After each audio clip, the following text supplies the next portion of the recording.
PerkyPlanes and RC here, operating at 2.4 gigahertz, and let's get back to the uproar, guys. So, did not forget about it. It's just been a crazy time here with just a bunch of random things going on, and just a lot of things.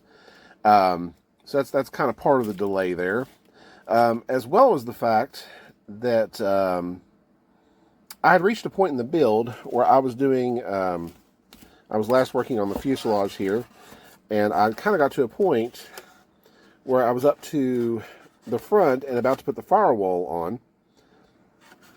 And it kind of dawned on me that, well, I need to see if I've got a motor mount first, for the engine.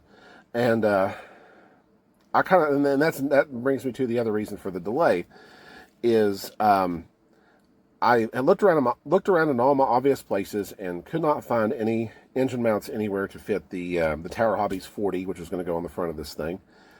And so I was like, well, let me just go ahead and order an engine mount for it, and you know, get that rolling. So I went to Radical RC and found an engine mount there that I thought would be good. And long story short, now it's been about a week and a half, and I still haven't got it yet. And Radical RC is not super far away from where I live, so I would figure that I would have had the thing within a couple days. I had even ordered it kind of right before the Labor Day holiday, so I thought, well, it could have a slight delay with that too. But again, it's been a week and a half, and I still don't have it yet. I seem to have a problem here recently with things getting to their destinations. So I don't know what's going on there. But anyways, I did send an email out to Radical to see what the delay is, or if they can give me some sort of tracking number on it. Have not received it yet. So maybe by the time that I get this video fully finished, it'll show up. But so anyways, I was just kind of waiting on an engine mount.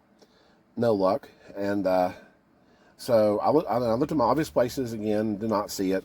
And then I was like, well, let me start digging some more and see if I can find some engine mounts or find something.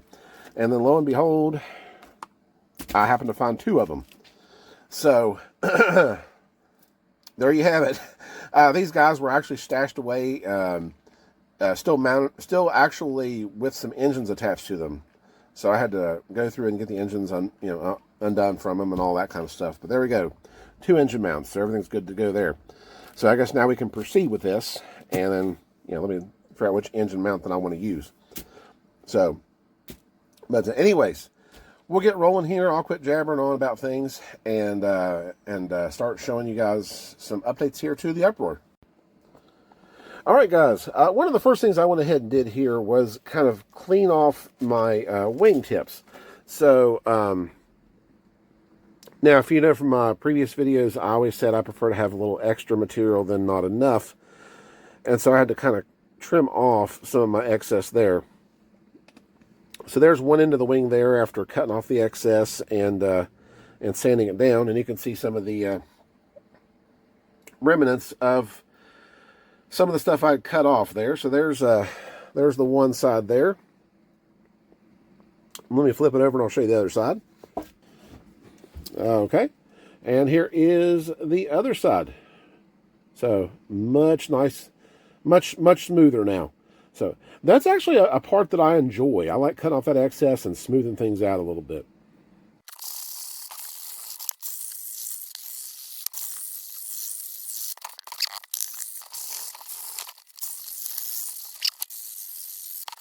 Whew, that's a lot of balsa dust there. I think I've inhaled some of it too. Well, hey guys, so what I've been working on is a part that I've sort of been putting off because I was thinking to myself, like, how in the world can I do that? That's gonna, that's gonna be impossible. That's gonna be hard to do. It's gonna be, but I've got to do it. It's one of those things you have to do. And so what I'm talking about is carving out this leading edge right here. So if you recall from previous videos and in the build, the leading edge is actually this rectangular stick of balsa here, this rather large piece of balsa right there. And what I have to basically do is give it a nice rounded, shape or contour.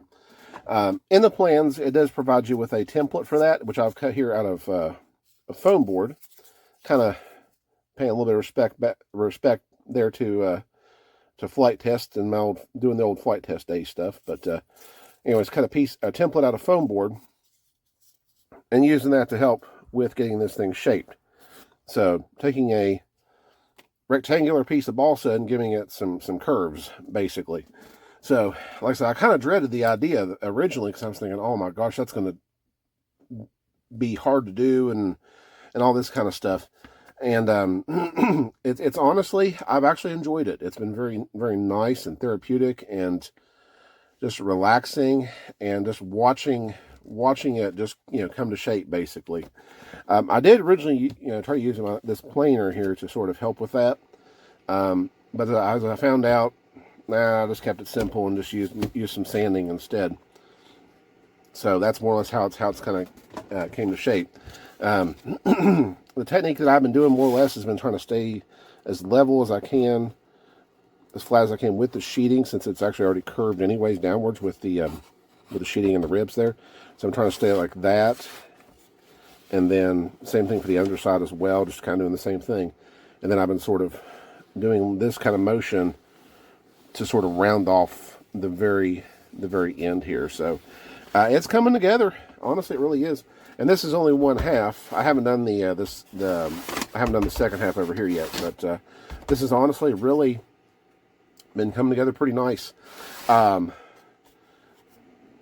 kind of want to stop here as well to kind of give my arm a little bit of a break, but but other than that, it's going great. So, but anyways, I'm gonna go ahead and work on that some more, get that sort of finished up and get it into shape, and we'll go on to the next thing, whatever it might be. All right, guys, I just want to let you guys know, I went ahead and got the servo rails in place, dropped some glue in them, so they're good and set and solid right now. So this is one of those things that was sort of set up for earlier in the build, but at the time I really didn't have any servos to test, and I didn't want a chance putting some rails in if maybe the servos I got were a little different size or anything like that. So I didn't want to take any chances. But luckily, as you saw from one of the previous videos, David had went ahead and sent me some servos for the build to use. So again, thank you, David, for that. And like I said, luckily these were standard size servos, so they fit right into place, very well in that those rails there. So here you can kind of see it kind of mocked up there.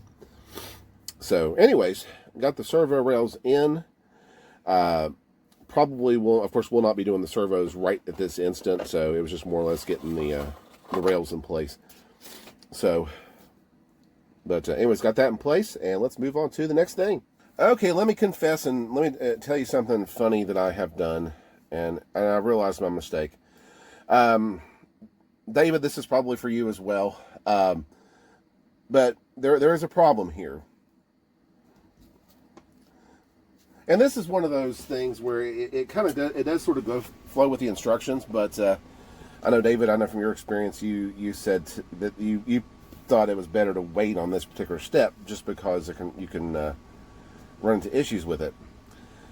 And I'm talking about the good old cap strips. So there are cap strips already on this thing, and I got so ahead of myself and excited, I went ahead and started gluing cap strips on, and then realized when I was almost done, they're like, wait, I haven't put this thing into the fuselage yet. So, oops. I mean, luckily, I did kind of stop about,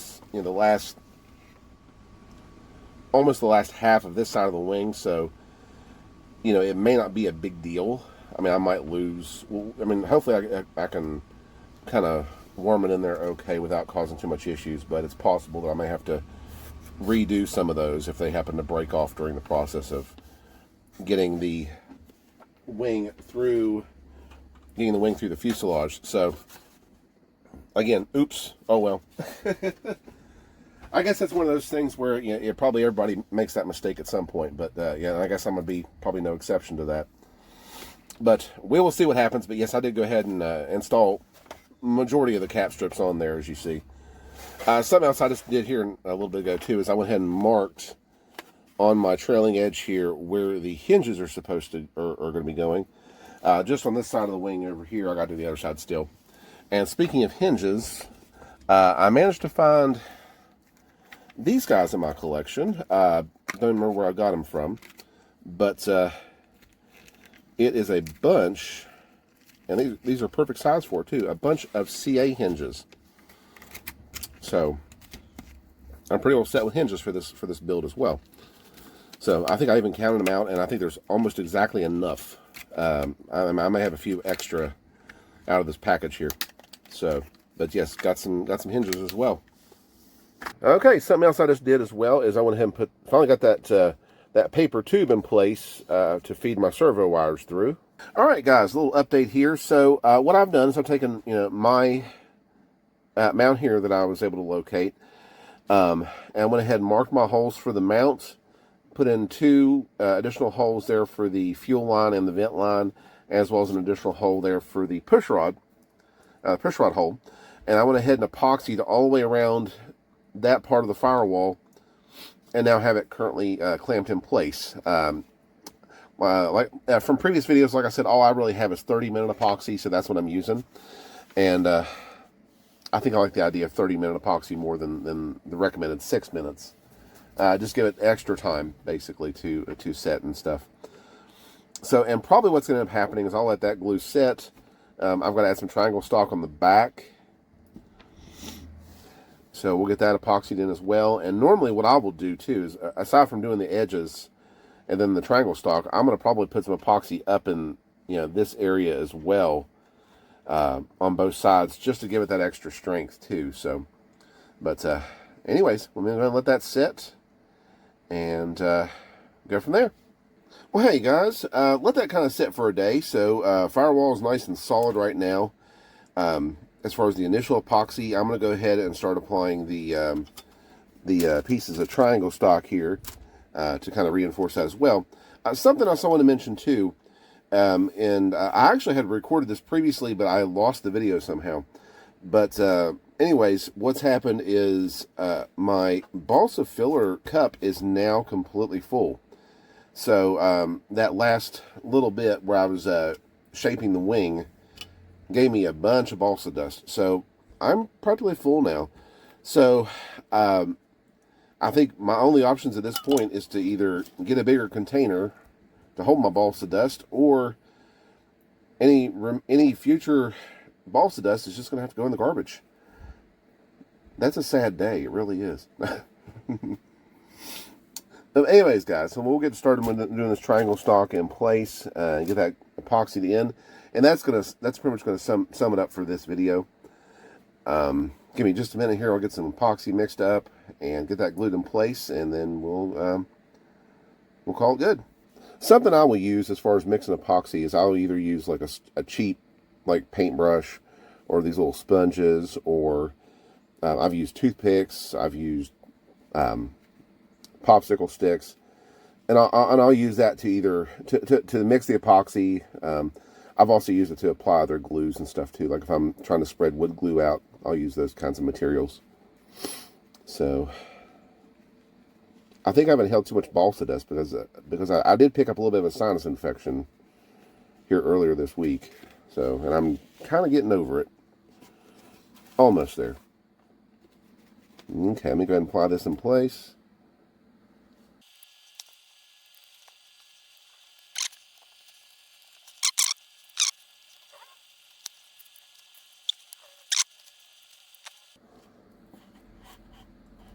Alright, let me go ahead and clamp it. Alright guys, got the triangle stock on the sides of the firewall there. I've got those epoxied in place, got the clamps on them, and just going to let them sit and do their thing. So, I thought about doing some other things in this particular video, but kind of just realized I'd be facing some challenges, so to speak. So I decided to go ahead and let it roll into the next video. So next video is going to have some interesting stuff, guys. So just please stay tuned on that. So, but anyways, that's going to conclude it for this video. I want to thank you guys for watching, and we'll see you in the next video.